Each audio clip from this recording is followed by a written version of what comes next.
Come here. Come here. Well.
Welcome to another episode of Monte The Pharaoh, brought to you at Village Connection Radio every Thursday from 8:05 to 9 p.m. I am Monty.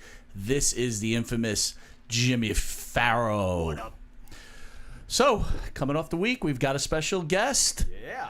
Ring of Honor star, Beretta. 6'2", 200 pound, hailing from Tampa Bay, Florida. Welcome to Monte The Pharaoh. Hey guys, thanks for having me. Thanks. Got it.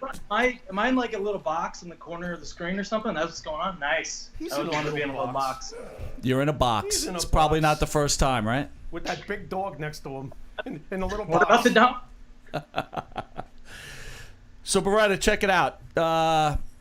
Born and raised in Mount Sinai, New York. You're a paisan from Long Island. Can you tell us a little bit about that?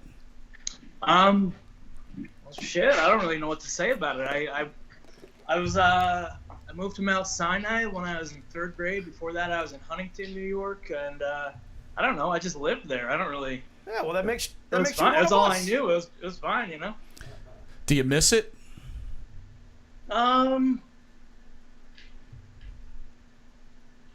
He's got to think about No, it. No? I don't think so. I mean, I'm So much happy for Long wherever I Island. am, you know. but man, my dog is playing with this stupid ball. It's really funny. That's too funny. I was really trying to get him to be on my lap when the show started. So you guys probably saw me on camera just like talking to the ground for a long time. Didn't work out. Well, we're looking right at you now, so it's like you're in studio anyway. So let the dog hang out with you. There he is. Hey, Bo, come here. Let's see him. He's Now he won't come. no. You got to send him for professional training. So, dude, wrestling I got to training. tell you, when we announced you were coming on the show, man, the fans were going crazy. We got to thank you, really. Yeah. Hey, Yeah. thanks for having me, guys. You got it. I wanted to ask you, Trent, what got you into pro wrestling? Was it a certain circumstance, or was it a person? Who got you into wrestling? How old were you? Where did it all start? I'm gonna make this a weird story, but Okay. you guys remember the first Ninja Turtle movie? Yeah. Remember when Raphael like fell through the ceiling and he was like hurt the whole movie? Yeah.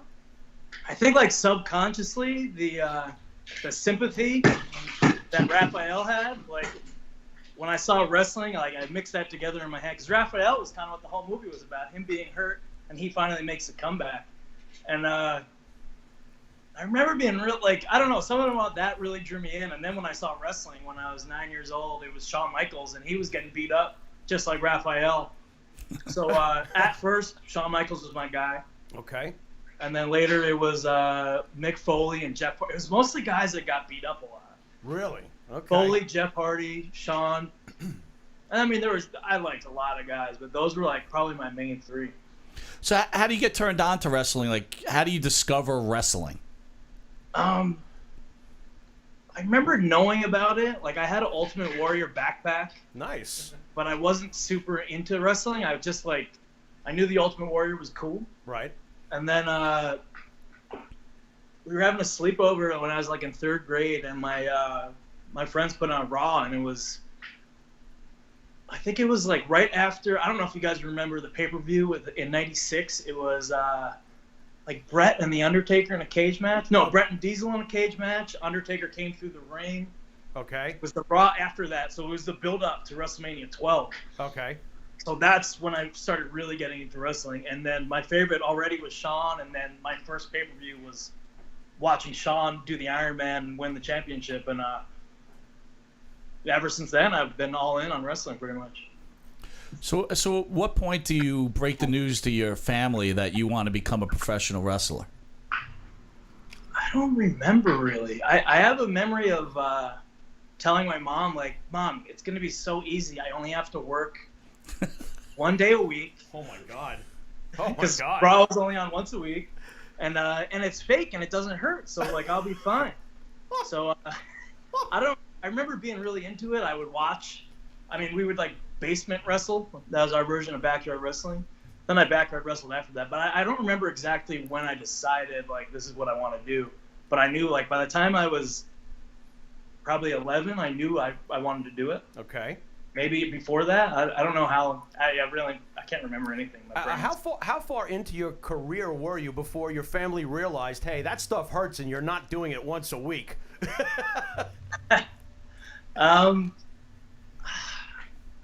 I think they kind of, as far as getting hurt goes, before I got seriously injured the first time and needed surgery, they weren't worried at all. But after I finally got hurt for real, they were like, "Oh shit!" And they don't enjoy watching me wrestle as much anymore because they know there's a chance I'm gonna get hurt. And what was the extent of the injuries regarding that particular time? That was my first injury in 2012. I tore my tricep. Oh, and actually before that, I separated my shoulder. But the tricep was the first one that needed surgery. Gotcha. You were trained by Mikey Whipwreck. How did that come about? You're coming to New York Wrestling Connection. When I started there, it was just called Critical Mass, and a guy named John Kurtz was in charge of the school. Okay. And Mikey wasn't there yet, so I think I was there for maybe 2 years before Mikey showed up. But my mom was great, and I was 15 years old when I started training, and Wow. I couldn't drive, and the school was an hour away. Really? And every Sunday, she would drive me an hour and then go hang out with my grandma and then drive me back. So, like, I really owe it to my parents for supporting my career the whole way through. That's got But what MC was great. That's gotta count Mike for a was lot. Great. Everyone was great. That's got to count for a lot, having the backing of the family, because I've heard some stories where that's not necessarily the case, so that's great. Yeah. Are you guys hearing that noise? I'm getting text. I forgot to. No, you're all good. No, we're cool on You're our good. end. Everything's good Okay. on our end. You got any stories about Mikey Whipwreck you want to share? Any cool training stories? I wish I got to know him better because when I was there, I was just like a little kid. Okay. So like I don't have any cool stories of going out with Mikey. I was just, and my memory sucks too. Well, how old were you when you started? How old were you with your first match at New York Wrestling Connection? How old were you? I did a battle royal when I was 15. Wow. And Wow. well, and then they wanted to sneak me in, but the legal limit, the legal whatever the word is for the legal whatever, you got to be 18 to wrestle in New York. Right. So they wanted to stick me in, but there was another kid in the company that was like also 15 or 16, and they didn't want to put him on the show, so they were like, his mom's gonna complain if we just put you on, so we can't put you on. Oh. So I would like I'd leave my bike in the woods, and I'd have to leave school early, ride my bike to the train station, and then take a train to Hicksville, and then get driven to New Jersey by my buddies to wrestle in New Jersey because I wasn't 18 to wrestle in New What York. neck of the woods were you leaving your bike in the woods, by the way? What town was that it never got stolen? It was Mount Sinai. It was just like kind of on school property too, and Mount Sinai, nobody stealing anything. So Okay. it was well hidden anyway, somewhat. When New York Wrestling Connection was all said and done with, you were put in their Hall of Fame. How did that feel? That was cool. I'm kind of weird where I don't want to celebrate my career too much. Right. Where especially it's not over. I feel Sure. like whatever I'm gonna do, it's just getting started now. Sure. So it was great to be recognized by all those guys, but at the same time, I'm like, I got more to do. I'm not done yet. Oh, hell yeah.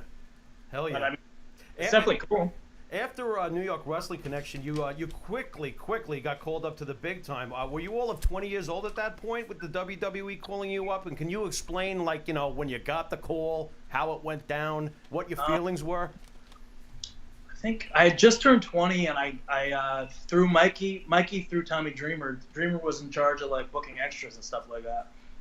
I got booked as an extra, and I got booked a few times in 2007, and I would just be in the ring whenever I could. I'd be in the ring wrestling whoever, and eventually they kind of got to know me. I got like squashed by Mark Henry one time on TV, and did a couple other squash matches, and then one day Johnny Ace just brought me in his office, and he pretty much told me, we want to have you move to Florida. That's how I went. I had to finish. I was in Suffolk Community College. I had to finish that out, he said, and then come work for me. It was early 2008 I started. What was it like working with Mark Henry, the immenseness of him? Was that the first time you ever, grappled with somebody of that size and strength? Probably, yeah. I was always, since I started when I was 15, I was always used to being a smaller guy. Mm-hmm. But Mark Henry was a giant man. He was actually, he was such a pro. Like, he was way lighter and easier to work with a lot of the guys on the NYWC Indies. So he took good it care was of super easy. Yeah. he took good care of you then in the ring. He was a professional all the way through. Yeah, completely. So you hear about all the bullying when you get into the WWE. Did you face any kind of bullying or being the newbie? Did you get a lot of gags played on you, anything like that? No, not really at all. Well, because I went to FCW first, and we were all new pretty much. There was no, I can't even think of a guy in the locker. There was no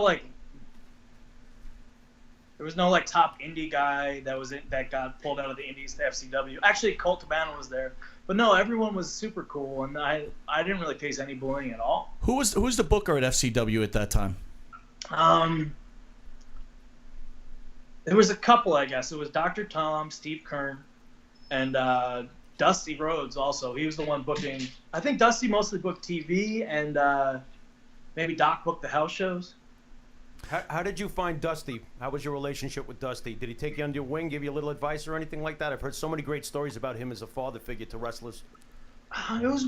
He did take me. No, he didn't really take me under his wing. When I first went there, it wasn't the same setup that it is now, where there was a Dusty's promo class or anything like that. It was kind of like some guys would work on promos with Dusty, some guys wouldn't. Shit, I can't remember. He was really cool. He was always funny, and he would always like tell great stories to everyone. We actually got to wrestle him. His last match was against the Dude Busters. It was Goldust Cody and Dusty against me, Hawkins, and Croft. Wow. And that was awesome wrestling Dusty. It was unreal. So at what point do you stop becoming like a fan and then you just become one of the boys? Ooh. I mean, I'm still a fan. Awesome. I was hoping you were going to say that. That's awesome. Yeah, but I don't know when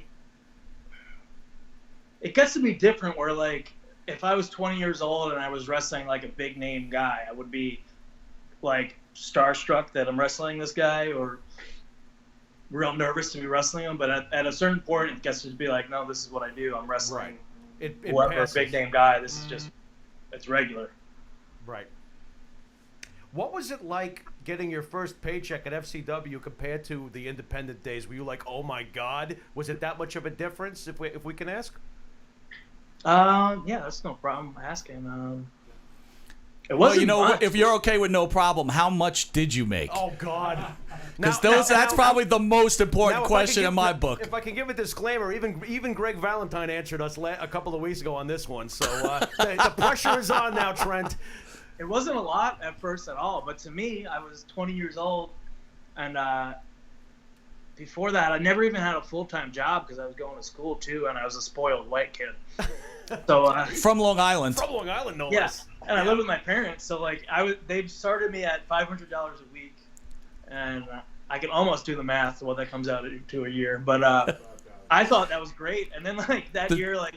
I ended up needing my parents to help me pay taxes because I spent too much money because I didn't know how to be an adult. I still don't, but. By the way, the owner of Village Connection says $35,000, $45,000, $25,000. Okay, I got it wrong. Jimbo know his salary.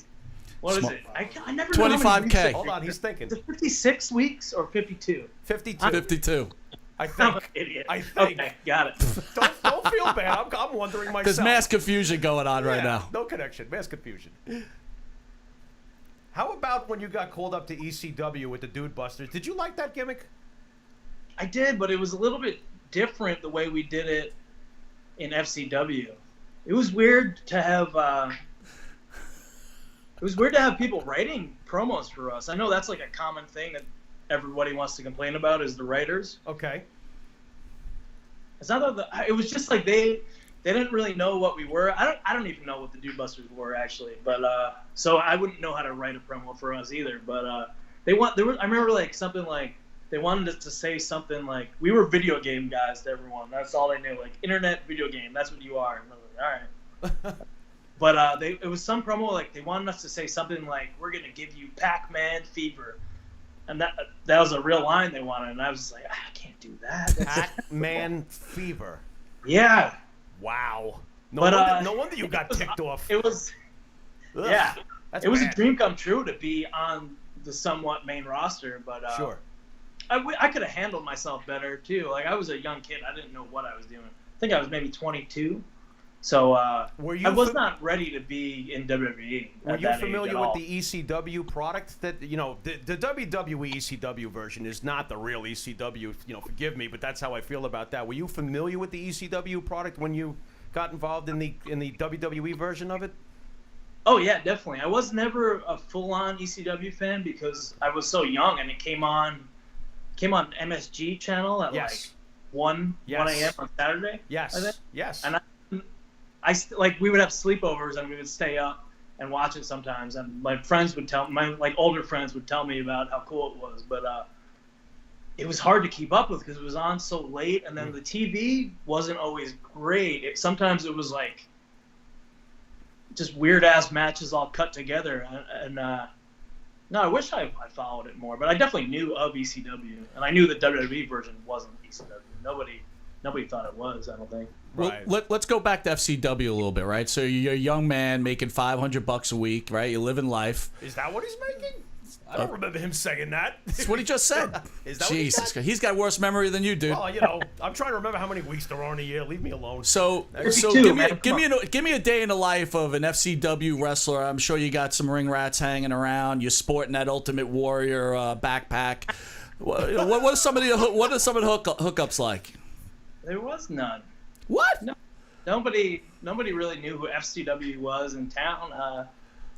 It was just going to practice, and then sometimes on the weekends driving 3 or 4 hours and doing a show in a small little town, and then driving back. It was no we weren't real cool famous guys or anything. I was 20 years old. Yeah, but you didn't have some roadies just following you guys around? Man, I was 20 years old. I was too nervous to even talk to girls back then. That's great. Trent, some of your big matches, I was even watching one the other night, was with Drew McIntyre. Did you think there was anything special about him, considering how he's come along over the years, especially recently with the WWE? I always thought he was really good. He started to really, as soon as he left, he started to really get something going with him. And I think that getting fired really got him fired up, and it made him add a whole new element to who he is in the ring. He was always great, but he's just gotten better and better. And that's how everyone is. He shouldn't have been there when he was, I think he was maybe 22 or something when he started. It's just too young. It takes at least 10 years for most guys, I think, to really figure out what you're doing in the ring. And no, he's great though. Drew's awesome. Did you meet any of the old timers around while you were there in the WWE? Did you run across any of the old guys? You talked about Shawn Michaels. Yeah. Did you possibly run across Marty Jannetty by any chance? I did a seminar with Marty, I think, in NYWC before then. Was he coherent? Yeah, he was fine. Wow, you're a lucky man, Trent Beretta. You're a lucky man. You're a lucky man. We'd like to say the same.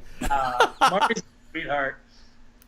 When you got moved to NXT, were you angry, relieved? Can you describe how you felt being moved to NXT in its early days? And did you have any idea that NXT would turn out to be what it is today? No, I had no idea. I was upset because I got hurt, and then next thing I knew, I was in NXT. Okay. Did you feel you were being punished? Because Vince has got this thing about getting hurt, from what I gather, from what I've seen. I didn't think I mattered. I didn't matter enough for Vince to even. Vince probably didn't even realize I was hurt or I was pulled off the road and sent to NXT. So I don't think it was a Vince thing. I think it was just there was a bunch of guys just kind of floating around at TV every week with no direction, and we weren't over or anything, so It made sense to put us in NXT. I was pissed, but. So who did you work with directly? Johnny Ace most of the time? Johnny was my guy, yeah. Johnny was the one that hired me, and then. So was you like, hey, Trent, I can't even do the voice. Yeah, how do you do the voice? I'm not doing it. Can you do it? Come on. I can't do voices, guys. You got it. Trent, come over here. Let's talk. That was terrible. That's Johnny Ace? It was a good try. That's not even Johnny Close. What the heck is that? Oh, my Lord. Trent, I got to ask you, Pro Wrestling Guerrilla, New Japan, Ring of Honor, what were these moves like for you, and what's the difference in the companies? I know every company's got a different wrestling approach, so what was it like for you to go from the WWE approach to PWG, which specializes in so much bizarreness and the comedy and the high spots, and then there's New Japan where they physically beat the shit out of each other, and then you got Ring of Honor, which is a wonderful combination of the two, so what was it like, changing with all of these different companies as you went to each one? I feel like it's not really the company, it's just figuring out what the crowd is going to be into that night, and I guess different companies have different kind of crowds. Do you have a particular company that's your favorite crowd? Because I've noticed in New Japan, I have never seen such a respectful wrestling crowd. I love the Japanese fans. Maybe it's just me, but they seem to be so attentive and so respectful of the sport. And I love that. But I was just curious if you had a preference. I don't want to put you on the spot here, because then the Ring of Honor fans would be like, you like the other guys, boo! But what's your take? It's not really the companies, it's the buildings have different kinds of fans. Nice. So if you wrestle in the ECW arena, you know what kind of crowd it's going to be. Korakuen Hall in Japan is it's almost like an American indie crowd. It's not the respectful Japanese crowd that you would get on a Japanese country town. So it's really the buildings and the location you're in. That's a different kind of fans. But those are some of my favorite arenas. PWG, Reseda. I haven't done the new PWG building yet. That's one of my favorites. ECW Arena. Definitely Cork and Hall. There's a sumo arena, Ryugoku Sumo Hall in Tokyo. Osaka, Japan. Those are some of my favorites, and those crowds aren't. No, those crowds are just great. I don't know. What was it like stepping out at Wrestle Kingdom? And I know you've been in more than one. What was it like when you got in front of a crowd that size? It was cool, but at the same time, I want to be doing more on the shows. I don't want to be in a junior tag match or a multi-man match or a gauntlet match. I want to be doing a big singles match. So for me, it's fun. It's really cool, but I'm striving for bigger things than that. Sure. You know? Well, I read that last year, number 91 in the PWI 500. What do you think about that? I mean, that's incredible. You're a mover and a shaker at this point. I had no idea it was 91. That's cool. Really? Wow. I mean, for us, we're old school wrestling fans. Yeah. PWI was where, that's where we used to get our information, We're Stone Age, so for us, reading that's pretty impressive. It starts for us with Bruno Sammartino, so, I must have known at some point that it was 91, but because I feel like I check at least every year, but I honestly forgot, or it got concussioned out of my brain or something. I don't know. Well, let me ask you this. How many concussions have you received? Wow. Really big, serious ones, like only one. But it's like, I don't know if I should answer this, because then one day maybe I won't be able to work somewhere because it'll be like, right. Well, this guy has, no. Then don't answer. Terrible. I think I just actually have a bad memory to begin with. But we get rocked in the head a lot. Yep. Can you tell me what your training regimen's like? Right now, I tore my bicep and my chest in February, and it's pretty much just go to the gym every day. And lift. What's your diet like? Trying to keep in shape? Like what's a usual day in the life of Beretta? I'm doing a real weird diet right now, I guess. Where you know about the intermittent fasting stuff? No. Do I look like I know anything about fasting? I don't know if you can see me. This is not exciting for anyone to hear. It's just like you spend a certain amount of time every day not eating, and then not that short of a window, maybe, I can't do the math right now, a short window of actually eating and then more time not eating. So it's just kind of I'll wake up. It's not that I wake up early, but my first meal is at usually like 7 p.m. Wow. But I'm waking up at noon, so it's not terrible. Right. Okay. I have to ask you, I'm a huge fan of Roppongi Vice. You and Rocky Romero, how did this come about? Because to me, this tag team was fantastic. I think you held the tag titles 4 different times, if I'm not mistaken. You guys are great together. How did this all come about? I had done New Japan when I got fired from WWF.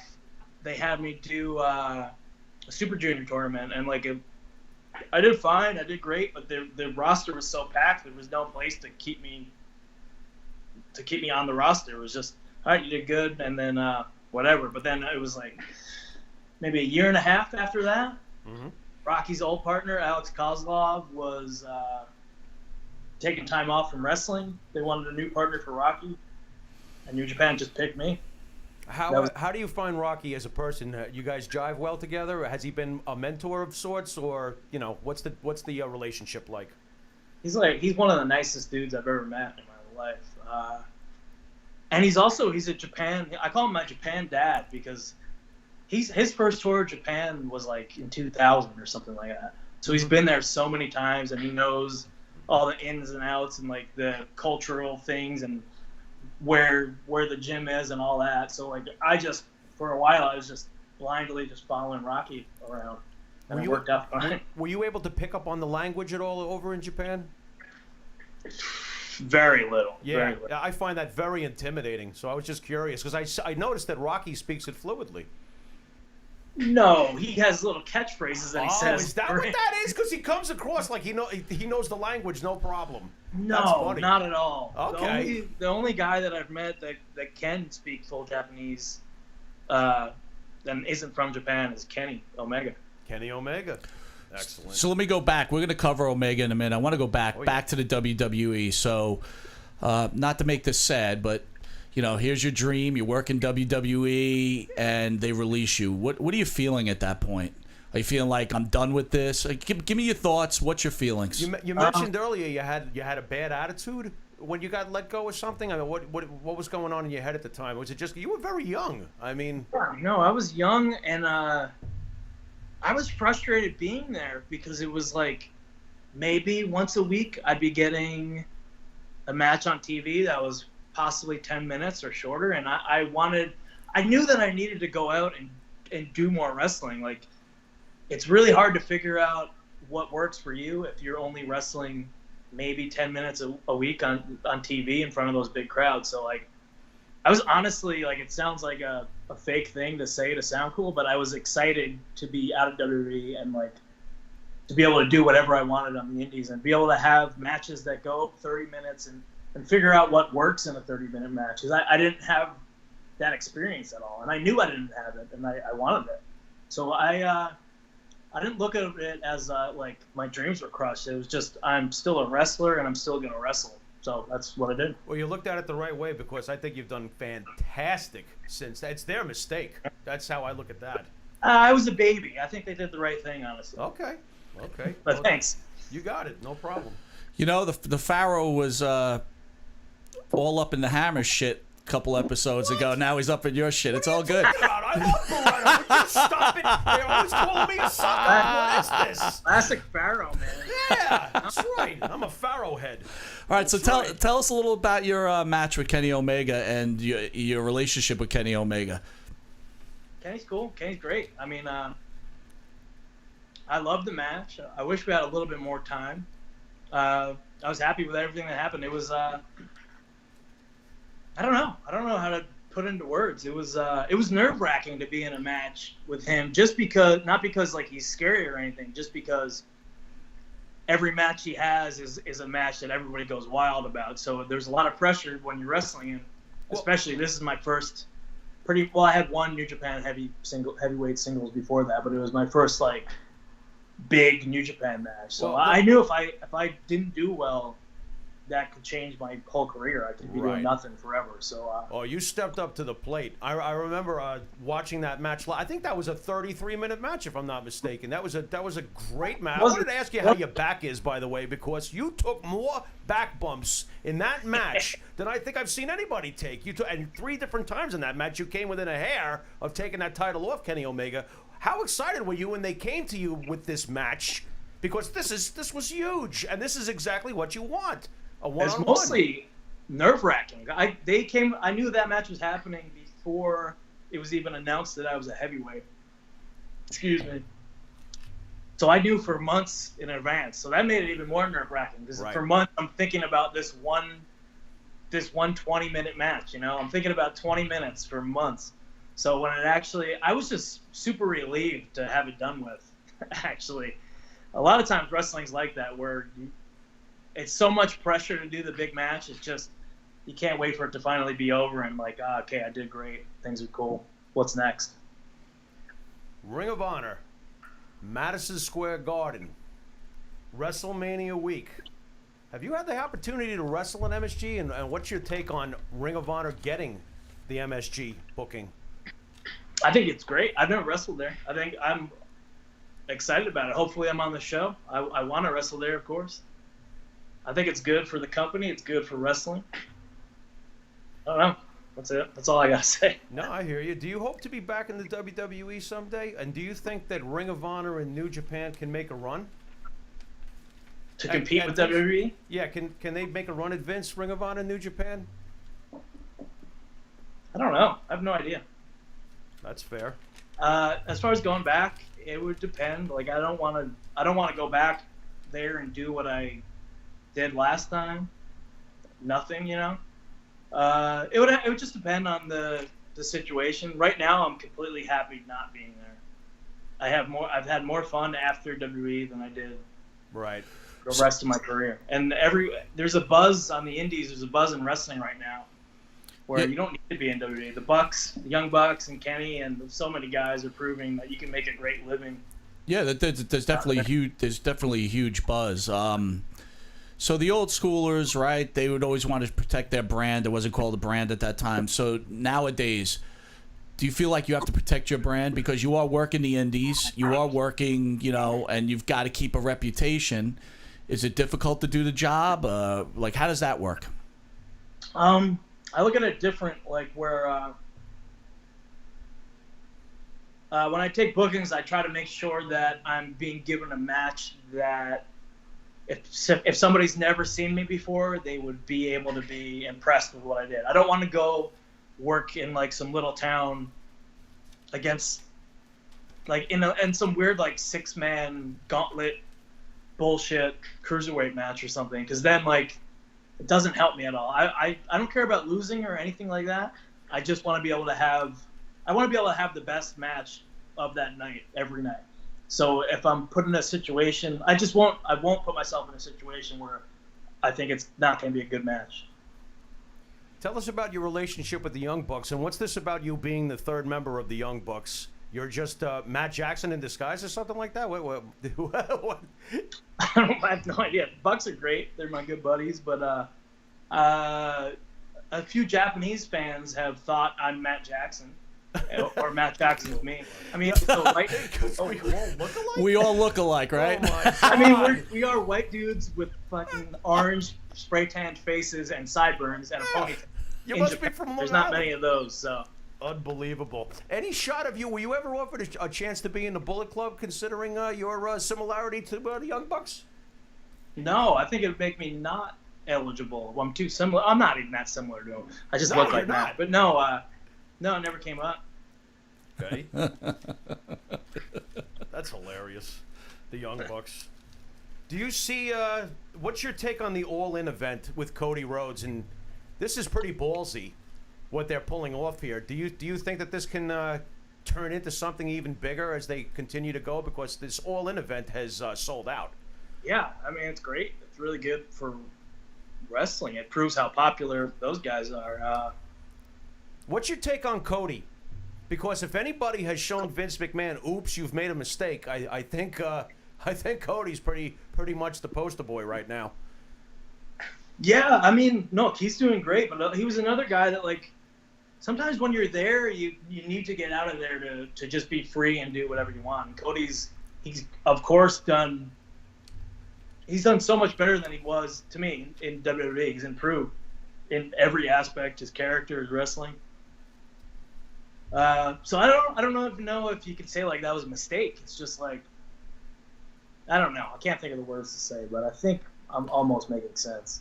Well, no, you're making sense. Look, you seem to have a passion. You care about the sport more than maybe making major cash. I know you want to make major cash, but it seems like you care about your profession and you care about where it goes, and you want to make a mark instead of just Yeah.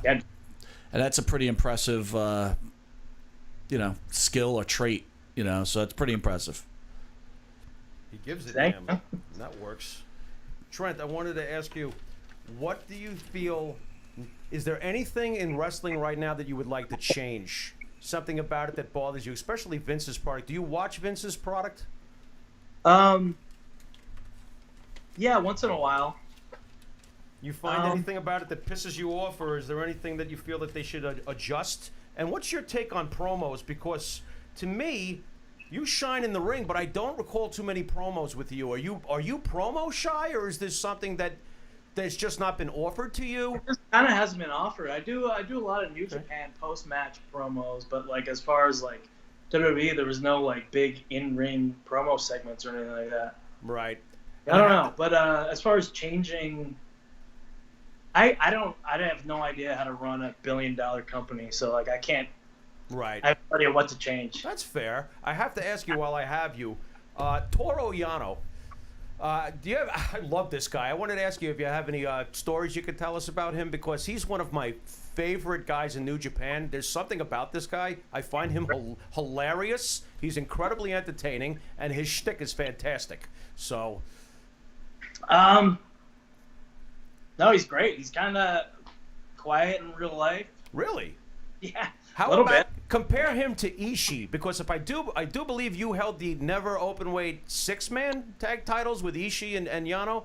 And what is Ishii like compared to Toro in real life? Because Ishii, if you tell me he's hilarious and outgoing, I'm going to be really confused. No, Ishii's also kind of quiet. Okay. And all the chaos guys make Ishii he's always the butt of the joke. The Japanese guys in our chaos group. It's hard to describe. It's hard to describe these guys. Right. They're both cool though. Are you able to talk with them much, considering the language barrier? Yeah, there's a barrier, of course, but we spend a lot of time. Like Chaos, as a group, goes out to a lot of dinners after the shows and stuff like that. And every night, we're pretty much, when it's house shows, we're in some form. It's like a 6-man or 8-man tag, where I'm working with those guys on my team every night. So I'm around them a lot. And they all speak more English than we can speak Japanese. Okay. What's your take on Okada? And do you ever see him being wooed by Vince? Oh, I think Okada's awesome. He's one of my favorite guys to watch. He's fucking weird in real life. He's weird? Tell us what makes him weird. I feel like if Okada was an American that spoke perfect English, me, him, and Chuck Taylor would be like best buddies. Okay. Like, we're already friends, but he fits in with my group of friends. And I don't know. He's a weird dude. Tell us about your time as the best friends with Chuck. What do I say about him? Because Chuck's that's great. another thing that's over. What's up? That's very over, you and Chuck. Yeah, it's been fun. It was great to go and do last year we did the New Japan heavyweight tag tournament, and that was Chuck's first time in New Japan, and it went great. I thought we had a lot of fun, and hopefully we'll be doing that again this year. We'll see.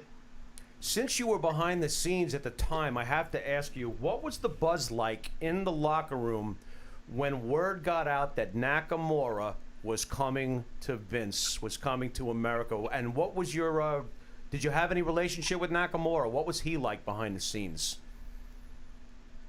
He's like he's like what you would expect him to be like. He's a weirdo artist guy. He's always super cool. And he was in Chaos with us, so we spent a lot of time at dinners and stuff like that with him. It wasn't just Nakamura. It was, I don't know which Wrestle Kingdom, but whatever year it was all in one day. We found out that Shinsuke, Carl Anderson, Gallows, and AJ Styles were all leaving. Wasn't that the night after Wrestle Kingdom, basically? It was like... Yeah, I heard about it the same night as Wrestle Kingdom. I can't remember which one it was. I think it was it Okada Tanahashi was the main? Maybe it doesn't matter which one it was, but it was like one of the Bucks told me, like, this is what's going on. They pulled me aside. It was like still secret at the time, and I wasn't worried for the company or anything like that. And then the next night they moved Kenny up to heavyweight and like put him in AJ Styles' spot for the Bullet Club. And New Japan's got so many guys that a couple of guys leaving is not really going to affect us. But I was sad to see my friends leave, mostly. Sure. After your match with Kenny, and which was an incredible match, were the bookers pleased with you? And were you hoping to get more one-on-ones? Because it seemed to me the next logical move would be for you to get an individual title of some kind over there. Were they pleased with your performance? As far as I know, yeah. And I don't know what I have done next, because we did Wrestle Kingdom. After that, it was pretty much we did the Kenny match, and then it was a heavyweight tag team tournament. Then it was Wrestle Kingdom, and then I got hurt. So I don't know where I would have been right now if I didn't get hurt.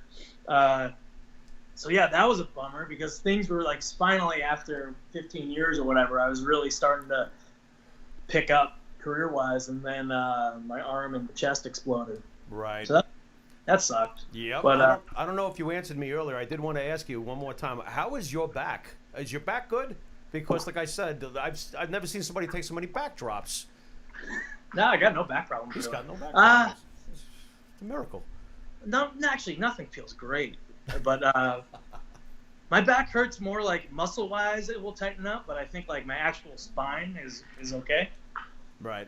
Oh. How did you feel about the timing with the ECW thing? Not to go backwards, but when you went to the ECW thing, it was like, I think 2 months later they canceled it. I guess sometimes timing can make or break, or. Yeah, I don't want to make excuses, but it sucked because ECW had happened, and then that got stopped 2 months after. I guess I don't really remember, but right after that they started NXT, and then they did the Nexus thing. So I was always like, shit, would I have been on that NXT, and then would I have been part of the Nexus? Well, but I can't sit here and like complain about what didn't happen, you know? Right. They moved you to SmackDown after ECW, right? Yeah, it's not like barely though. Like we were just floating around, and they were polite to even use us, you know. I got it. So let me ask you this: when it's all said and done, what would you like your career to look like? What would you like people to say about you? How do you want to be remembered? Well, that's deep, man. Sorry, man, we're deep. I don't know. I don't want to. Let's just do it and see what happens instead of me predicting it, you know? Right. Of course, I want it to be all great, but I feel like a dick to sit here and be like, I want to be the whatever, you know? I want to be the best, damn it. And if you could go back in time, would you still take the same path in life and still be doing what you're doing? Wrestling? Yeah, of course. There you go. Yeah. How do you find the motivation after all these years? Do you find it easier to get up every morning and do what you do as you're getting older now, or do you find it, I mean, what do you got? 12 years now since you started on the big time under your belt at this point? I think 10. It was 2008. I started. Okay. Does it get more difficult? Have you increased your training regimen since you first started? It doesn't get. I don't know. The only thing that's difficult really is the travel and getting hurt once in a while. But besides that, I don't know. I look forward to wrestling. I like doing it, and my body's not that beat up. Now, how many days out of the week currently do you find yourself on the road? I just got back from injury. I just got back this past weekend. Okay. What was at your heaviest schedule in your career? How many days a week were you working? That'd be like a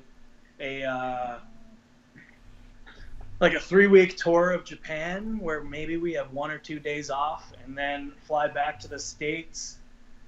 Maybe be home for a day or two, maybe not even that. Go do a Ring of Honor or an indie show that weekend, then come back home, maybe a day or two off, then fly back to Japan. Mm-hmm. Would be like as busy as it gets, which is pretty much wrestle or travel almost every day.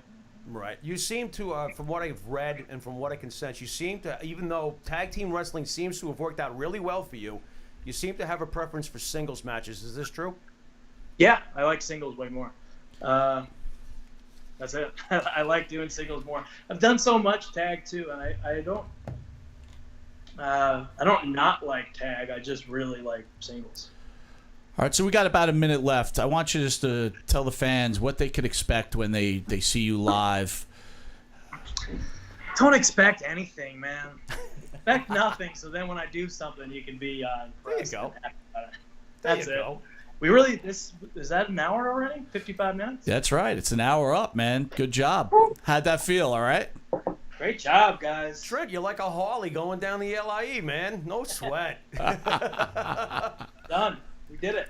No sweat. I want to thank you. We really appreciate you coming on the Monte The Pharaoh show. We really look forward to your future matches, and we do look forward to you in your return to the WWE because there's no doubt you'll make it. And if you're ever in town, we'd love to have you in studio, man. Really would. Thanks for having me, guys. Thank you. And Trent, in my book, you've already made it, brother. I love your work. Thanks for being on with us, man. And there's the Pharaoh kissing your ass. Yup, fuck her up, baby. All right, brother. Thank you. Thanks, guys. Thanks, all right, Trent. man. Later. How do I turn this thing off? How do I turn this thing off? All right. We're off there. Thanks, guys. All right, brother. man. Thank you. Appreciate it. I'm hanging up. Goodbye forever. Trent Beretta, ladies and gentlemen. Or Beretta, that's for sure. Beretta.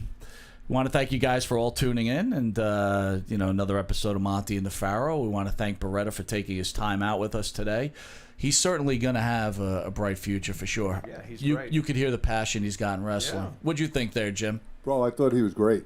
He was great, he's right? A nice guy, really nice guy too, down to earth. You could the thing that tell. impressed me, like he really loves his sport. Yeah. He's still a fan. I like to hear that. I love Yeah. that.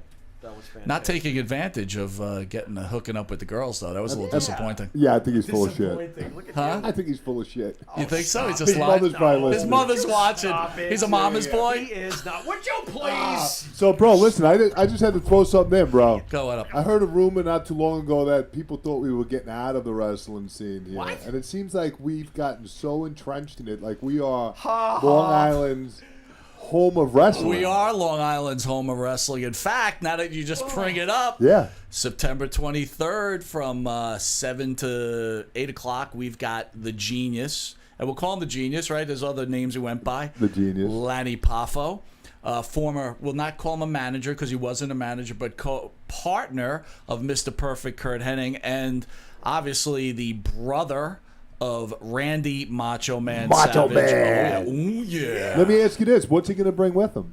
He's bringing his Hall of Fame ring. So from 7 to 8, if you come down to the studio, you'll get a picture, Wait. On He's your bringing finger. His brother's He's- Hall of Fame ring. which is his. Right. It's his I'm just now. saying, It's his though, now. But he makes sure everybody knows this Yeah. is my brother's Hall of Fame But ring. he's going to let you put it on your own finger. And you get to put it on your or own maybe finger. two of your fingers if you're. You know. And Probably. and he'll be Yeah, in probably. studio for a live interview with Monte and the Pharaoh from 8:05 till about 9:15 if we go long. It's going to be a great interview. Lanny Poffo's got a lot to say, man, and he's got a lot of history in this business, and he won't hold back. And then on the Hello, Monty. That's right. On the 26th, we've got Val Venus in studio from 3 to 5. He'll be on Monte and the Pharaoh live interview from 3 to 3:45 on a special episode of Monte and the Pharaoh. Again, Val Venus, one of the huge stars. Dude, Savelli, this is the home of pro wrestling. And The home. in between the 23rd and the 26th, Monte and the Pharaoh, representing Village Connection, will be in Atlantic City for Boardwalk Beatdown. Come on down, Perth. And we have our own table. Wait, Perth boy, come on down, brother. Come on down. You don't even have to drive that far. Oh, please. Please. We'll have our own table there, and much support for Captain's Corner, who will also be promoting there, along with J&R Collectibles. JR Collectibles. So yeah, it's another exciting month. And you know, this village, Nonstop. it is nonstop. baby. And I gotta really, again, That's not thank, to mention the 30-plus shows we have. oh my God, please. You know, Whatever. It's some like, people talk and some people Monte do. and the Pharaoh come, and they all follow the You Pharaoh. know, that sounds familiar. I think you said that on our first Dude, show. you know, before Our we first go, show ever. before we I go, think I remember could you that. not kiss that guy's ass more than you did? I love Beretta, and I'm not going to apologize. I don't think there's for anyone loving you don't Beretta. love. What are you talking about? The 23rd is There's like, plenty of I guys love the Genius. You want to see me not like somebody? Bring Titus O'Neil on the show. Then you'll see me not like somebody. Why don't you like Titus 'Cause O'Neil? He's running his mouth about Hogan. So watch me say stuff to him. We got to shut this down. So it's like getting out of control already. Get out of control. No, but I want to They thank. censor me the moment I feel free. What the? You got it. Censor. Unbelievable. Censor. Go ahead, Mike. No, go ahead. I'm done. I'm cool. You sure? Not, but go ahead. Next week you could expect a couple of clips from former indie Perth Amboy indie wrestler Butcher Blackwell. We actually have a video from him, and we'll be taking clips from it and possibly showing it on our show. Classic. He had a few things to say about us. things. It's pretty amazing. A few things. Former part of the Blackwell family. Smasher Blackwell. Blackwell? Anyway, we want to thank Beretta for coming on. Great interview. Thank you so much for taking the time with us. When you come to town, and Nice guy. really nice guy. Great. I'm stuttering for words right now. Anyway, you want to send us out, Pharaoh? Well, we want to thank you for tuning in. We want to thank you for catching our show with Beretta and all our future shows. To our fans, you are the best. Michael has One more. last thing, and I don't really want to forget this. Bill Pierce, good friend of the show. Yes. Bill Pierce. Right? Yep. Everybody knows who Yep. Bill Pierce is. Yes. What was Bill Pierce, a.k.a.? Sir Chris Michaels. Sir Chris Michaels. Well, anyway, Richard. he's laying claim to, and good friend of Butcher Blackwell, by the way. Oh. Okay. Just in case you all didn't know that. Okay. He lays claim to help building the ECW arena, so congratulations on that, Bill. That's awesome. Wow. He's a construction guy. He's built like a construction guy. Yeah. He's built. Yeah. He could probably get Butcher to help him a little bit. Doubt it. You think Butcher could help? He can't even walk. Wow. Ouch. There's another video coming now. That's awfully mean, Jim. That's He all right. can Just walk. more sound bites for us. He can Go walk. ahead. He could walk. He could walk. I Hey, ain't touching any of listen. this. How far is Perth Amboy from Atlantic City? It's a hop, skip, and a jump. Or a walk? Well, I'll be there. bells on. I'll be there. We will have a table I'm at bringing- Boardwalk Beeftown. So I think that's what it's I'm called. bringing my trained attack cat, so come on. Whatever. I will be there live. So hey, Are you gonna have a sandwich with you? I'll have a sandwich. Cool. He'll be there. check I'm a out, sandwich. Check out this work. I'll bring the butcher belt. It's supplied with juice, sandwiches. Straw. Listen, I just want to go out on a limb ahead. and say this. Go ahead. Go on a limb. We will never bother Butcher again. You're right. If he gives us a DNA test to prove he's a Blackwell. You know what? That's a great idea. If he does that, we will never bother him again. Better yet, can I go? I want to make it much easier than this because DNA tests cost a lot of money, Yeah. and it would be unfair You to can do ask that for something 30, like that. 23 plus That's me. even too much, Jim. I understand that's what you want to do. It's too much money. Right. Just produce a picture with you and Jerry Blackwell. Yeah. One picture. Well, we could do a GoFundMe to collect the money for the No, DNA test. I don't want it. Listen, I don't want it. I don't want. Oh, Wow. I'm getting lightheaded now. We got vicious Come on. Jim today. Woo! Listen, I'm on medication. Dude, I gotta tell you, that also would be another great idea. Yes. But all I want is one picture Yes. with you One. and Jerry Blackwell. One. Or any member of his family within a picture with him. Anything. Anything. Any member of any Anything. family. You either and I side. like herb. In fact, you know what? I got even better. I got it. Because we know Butcher likes to collect things, right? He's a Yeah. big collector. He Takes a collected lot of everything. pictures. Remember, he had the whole bedload of stuff. Absolutely. So how about this? I'll even go one better. I'll make it even easier. Oh, boy. Just produce a picture with you with Larry Sharp. How's that? Oh, God. How hard could that It be? can't be hard. One picture with Larry Sharp. Oh. Pharaoh? Yeah, well, let's see it. Listen, Let's see it. I know what I'm doing at What do 3 you want a.m. from me at this point? What are you doing at I'm going to watch Butcher's video that he puts out tonight. You are funny today, dude. Oh, my God. That's- Everybody loves that video. It's like watching a car crash. Listen, It's anyway. great. I Oh think my that God. he called my station something, so I have a right to say whatever He I want. called you C. H. C-H, What? C-H, Fuck you. ads. Oh, head. Hey, you guys. Please. I've been out. Oh, we'll send you the video. You been out of town? We got train All right, so you've been out of town. Let me give you. Can I give him a 2-minute recap? You got it. Okay, Monte the Pharaoh. By the way, We welcome start- back, Pete. We love you. Here you go. Guys, great to be with you again. Hold on. So we come back. We come to Village Connection Radio. We meet. That's where we first meet. Right. The show starts to explode. I was here. Oh, Right? Okay. And we bring in Marty Jannetty for a Right. meet and greet, remember. along with the Marty tried to Perth take over Amboy the show. independent legend Butcher Blackwell and Bill Pierce, a.k.a. Sir Richard Michaels, former ECW real talent, right? Okay. We have a sign, and things get a little out of control. I don't need to repeat it. The history's yeah, there. yeah, no, Gets no. a little out of We'll tell control. you afterwards. Yeah, yeah. And Jim, you all right? You want tissue? oops. Wait a minute. He needs a straw. sorry. Wait a minute. So basically, shit just starts to hit the fan, right? There's a Okay. lot of things going on at You this wouldn't event. be where you are today without me. Okay. And then okay. it just got out of control. Will you hear the time that he beat me up on studio?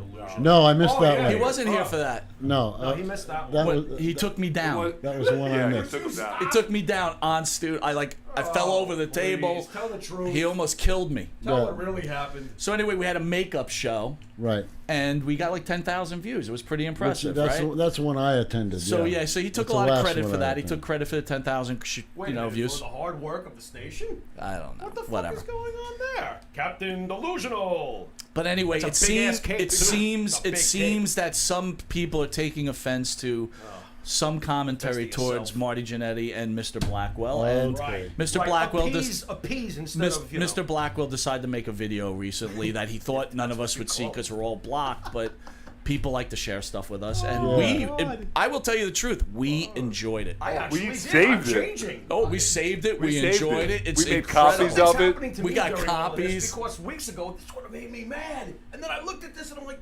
something's happening we've to me. changed- this is funny. we've changed I the don't- Pharaoh. something's happening to me. Well, Okay, thanks for also on catching a me. side note, besides that, Whatever. there's other stations saying they're the wrestling show, they're the fan of fans, they're Oh, doing well, this, that- they're doing Check that, the resume and guess already. what? The resume is already blown out of the Especially water. the It's new like ones. it's Will you it's shut up? over. I mean, He is singing. A bunch of wannabes. I'm not gonna go through the list. Oh, Anyway, God. want to Anyway, thank thanks- Beretta. Thanks for Yes. catching me up. Incredible talent, Ring of Right out. Honor superstar. Thank you for taking the time out with Monty and the Pharaoh. Awesome.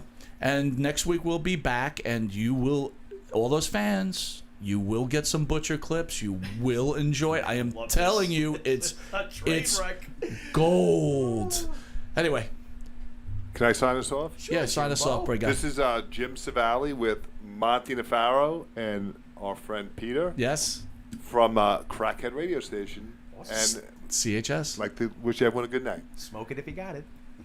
I don't do drugs. No, you don't. That worked.